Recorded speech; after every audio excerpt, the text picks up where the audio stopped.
Bonjour à toutes et à tous, ici Nadège, naturopathe chanteuse, j'espère que vous allez bien. Cette vidéo fait suite à la vidéo de la semaine dernière concernant le nez bouché, les problèmes, les maux de gorge et que pouvait-on faire? En fait, quelle était ma petite solution et ma potion magique pour remédier à tout ça? D'ailleurs, je vous remercie pour tous ces petits commentaires que vous m'avez laissés et je vous avais mis une petite surprise à la fin de la vidéo, donc merci aussi pour le retour que vous avez fait. J'avais mis un petit bout du concert le soir même. Alors, donc la suite, c'est que justement, je voulais voir un petit peu avec vous ce qu'il était possible de faire lorsque on avait suite à une infection virale qui avait un petit peu mal tourné et que l'infection s'était déposée finalement au niveau des bronches et qu'on finissait par avoir une toux grasse assez épaisse et donc qui avait tendance à devenir effectivement plus infectieux. Comment on peut, on va voir ensemble comment fabriquer un petit baume expectoral, je dirais. Donc ce baume, il va être valable donc principalement pour les adultes et aussi donc de façon à pouvoir expectorer et à permettre d'évacuer en fait les glaires et de favoriser donc l'activité, une meilleure activité au niveau des poumons. Voilà pour ça. Donc on va voir tout ça ensemble. Avant tout, je sais que Noël arrive, donc je voulais aussi vous préciser que vous allez avoir dans les prochains jours, donc pour les vacances de Noël, il y a des interviews qui arrivent, qui sont très importantes pour moi, qui me tiennent vraiment à cœur et qui j'espère pourront faire bouger les consciences.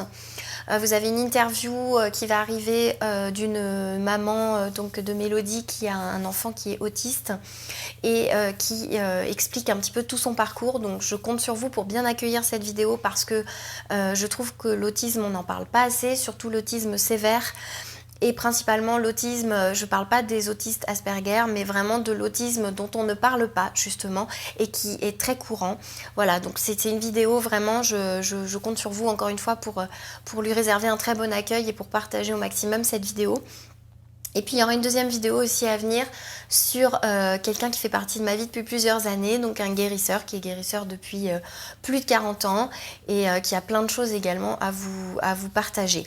Quant à moi, du coup, je vous retrouverai en tout cas juste après, donc ces interviews, voilà, j'espère vous plairont et vous apporteront beaucoup de choses.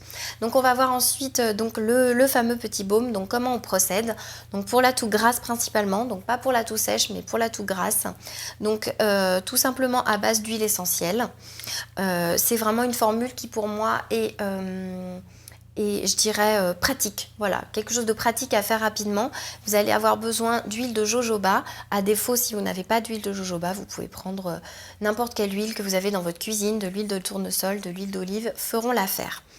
3 huiles essentielles donc, qui pour moi sont vraiment importantes, c'est l'eucalyptus globulus, donc qui est plus réservé, autant l'eucalyptus radié, j'ai l'impression qu'il est plus réservé au niveau des voies hautes.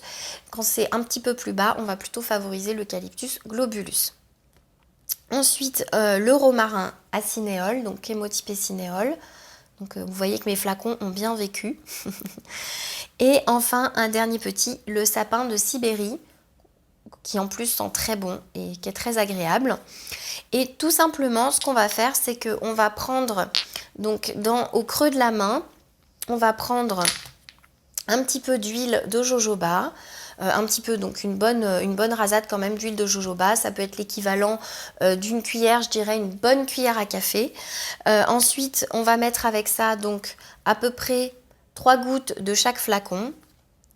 Bien mélanger, c'est très important en fait parce que y a des huiles qui peuvent être un petit peu irritantes pour la peau, donc il faut toujours les mélanger avec de l'huile. De toute façon, les huiles essentielles ne se diluent que dans l'alcool et dans l'huile végétale, donc inutile de les mettre. De toute façon, c'est pas pour avaler, c'est vraiment pour appliquer sur la peau au niveau du baume. Mais même de façon générale, pour avaler, on n'avale pas les huiles essentielles pures en général. Donc ça, c'est important de le préciser aussi. Je suis étonnée qu'il n'y ait pas plus d'accidents d'ailleurs par rapport à ça. Voilà, et puis on va venir donc bien mélanger avec l'huile et on applique ici, donc vraiment au niveau, à ce niveau-là, et puis on peut aussi appliquer dans le haut du dos et on peut faire ça 2 fois par jour. Donc ça va vraiment permettre de calmer la toux aussi, d'aider à vraiment dissoudre les glaires, donc il va y avoir un effet mucolytique et en vue d'une expectoration. Donc c'est assez simple et normalement les huiles, encore une fois, les huiles doivent vous soulager rapidement. Une huile essentielle, si au bout de 5 jours vous n'avez pas d'amélioration, pour moi, c'est pas forcément la bonne huile ou c'est pas le bon remède. Voilà, donc il faut tenir compte de ça. Donc c'était ce fameux petit baume, donc je vous conseille vraiment de l'utiliser, il est très efficace, vous pouvez l'utiliser avec ou sans autre complémentation médicale, hein, bien sûr. Donc comme tout, encore une fois, c'est pour éviter au maximum l'antibiothérapie.